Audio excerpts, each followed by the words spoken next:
बिस्मिल्लाहिर्रहमानिर्रहीम। अस्सलाम वालेकुम। 2 दिन बाद पाकिस्तान भर में इंशाअल्लाह ईद उल अज़हा मनाई जाएगी। उस सिलसिले में शहरों में गहमा गहमी जारी है, तैयारियां ईद की जारी हैं।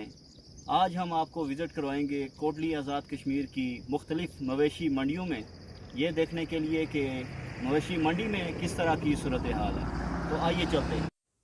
हमारे गांव से कोटली सिटी का जो सफ़र है वो मेनली पहाड़ में से है। तो अगर आपको माउंटेन ड्राइव का शौक़ हो तो कश्मीर का विज़िट ज़रूर करें।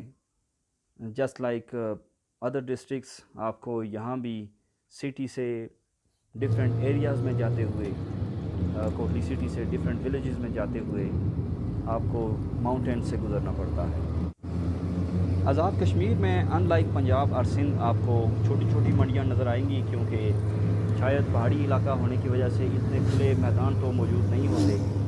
लेकिन पाकिस्तान के दूसरे इलाकों की तरह यहाँ भी मंडी के अंदर जो ईद उल अज़हा के लिए रुझान है वो बैल का और बकरे का है।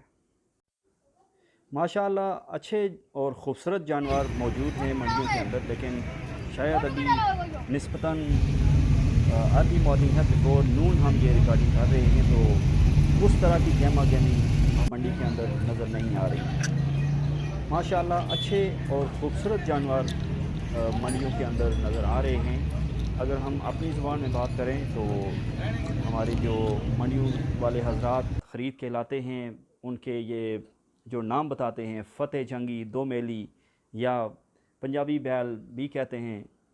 और उसके अलावा जिन लोगों के पास वसी पहाड़ी चरागाहें मौजूद होती हैं वो देसी बैल भी पालते हैं, और इस तरह से मुख्तलिफ़ नस्लों के बैल हमें मंडी के अंदर नज़र आते हैं। एक अमूमी राय जो लोगों में पाई जाती है वो ये है कि महंगाई की वजह से क़ुव्वत ख़रीद काफ़ी हद तक मुतासर हुई है, लेकिन इसके बावजूद लोगों में कुर्बानी का जज्बा दीदनी है। वस्सलाम।